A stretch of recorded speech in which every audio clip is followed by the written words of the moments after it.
We live in this world that is just obsessed with attention and visibility. But something interesting is happening. Some people are choosing to go invisible online. They're still there, scrolling and observing, but they almost never post. And this isn't just a random thing. It's a quiet rebellion. So let's get into it. Let's dive into the psychology of why so many people are choosing silence in an age of constant digital noise. I think we've all been there. You've just taken a great photo, captured a perfect moment, and your finger is just hovering over that share button.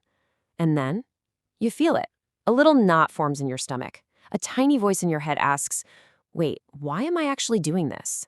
Now, some people just push right through that feeling, but others listen to that voice. They put their phone away and just reclaim the moment for themselves. That little hesitation, that's the key to this whole conversation. This quote just nails the whole conflict, right? It's something called the photographer's paradox. Picture this. You're at a concert, you're totally lost in the music, and then suddenly you get hit with this weird sense of obligation, like, I have to record this.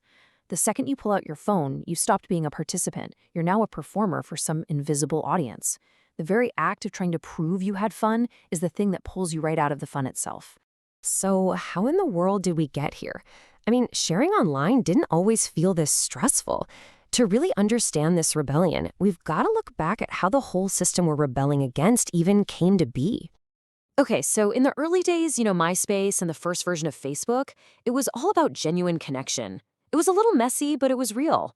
But then came the like button, and suddenly our social lives became a number. Then came Instagram, which turned all of our life into these perfectly curated art projects. And now, with TikTok, the algorithm basically rewards straight-up performance. Sharing just completely morphed from a way to connect into this constant battle for popularity and engagement. And this right here, this is the core psychological shift. We went from having intrinsic motivation, sharing just for the pure joy of it, to extrinsic motivation, where everything we do is driven by external rewards, like likes, follows, or even just trying to avoid being seen as cringe. It kind of forces you to trade your own genuine personality for whatever you think will get the best reaction online. I mean, just think about a modern dinner date. The food arrives, it looks amazing, and before anyone even thinks about taking a bite, all the phones come out. People spend a few minutes getting that perfect aesthetic shot, not to remember the meal later, but to make sure their followers know they eat at cool places. The experience isn't even for you anymore. It's just content for the feed. And that feeling, that internal red flag that's screaming, this is all just a performance, that's exactly what's fueling this quiet rebellion. Choosing not to post is a really conscious decision to protect your own authenticity and, honestly, your mental peace. So a huge reason for this rebellion comes down to a concept called psychological ownership. It's that feeling that a memory is deeply, personally, 100% yours. But when you post it, that sense of ownership kind of fades. The experience becomes public property, right? It's open to likes, comments, judgment, even misinterpretation. So by not posting, people are fiercely protecting the things that feel sacred to them. Posting also creates this thing called the crystallized self. It's this fixed, almost fragile online identity that you've built out of all your posts and your specific aesthetic. Your audience starts to expect you to be a certain way, and if you post something that deviates from that personal brand, it can feel like you're betraying them. But the problem is, real people aren't brands. We're messy, we're fluid, we change. So this online version of you becomes a trap, locking you into one static identity. And believe it or not, the philosopher Søren Kierkegaard was warning us about this way back in the 19th century. He argued that the crowd is a place where we go to hide from our true selves, where we just act based on what's popular.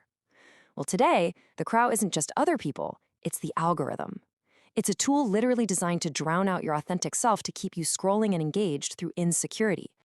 So here's the crucial point. Someone who refuses to post today is kind of a modern rebel. They're rejecting the whole performative logic of the machine.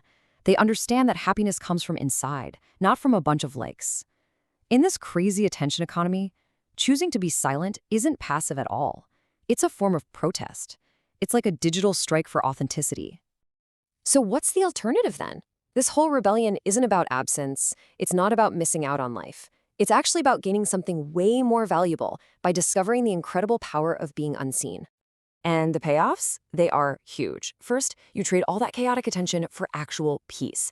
You're intentionally opting out of the constant visibility to protect your mental health. Second, you're not missing out. You're mastering. Silence is where the real work gets done. You're building a business or your art or just yourself. You're doing the thing while everyone else is just posting about the thing.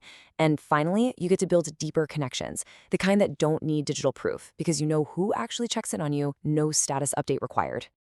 Ultimately, when you keep your life off the feed, you achieve this whole new kind of freedom. Your memories can't be harvested by an algorithm. Your happiness isn't measured in likes. And your life can't be so easily packaged and sold as a product. You get to remain uncaptured, unmeasured, and unprofitable. And look, this isn't just some niche trend for a handful of people. We're actually seeing a massive evolution in how we all engage with social media. It's giving rise to what we could call the quiet participant. Okay, get this. A 2023 survey found that 47% of Gen Z have deleted a post simply because it didn't get enough engagement. And 1 in 3 avoid posting altogether because they're afraid of being judged. The pressure to perform has gotten so intense that it's leading to this huge strategic withdrawal. Now, this withdrawal doesn't always mean people are quitting social media entirely. Instead, what we're seeing is a big shift from public broadcasting to private narrowcasting. People are clearing out their public feeds, they're sharing on private Finstas, they're using those close friends lists, and they're leaning into content like stories that disappear in 24 hours. Sharing is becoming way more intentional, more controlled, and aimed at these small, trusted circles. So all of this leaves us with one final and I think really crucial question. In a world that just rewards these tiny fragments of our lives, that pushes us to edit everything into something an audience will like, choosing silence is a way of staying whole. It's a reminder that our identity is something that is formed, not performed. So who are you when the audience is gone and you finally stop performing?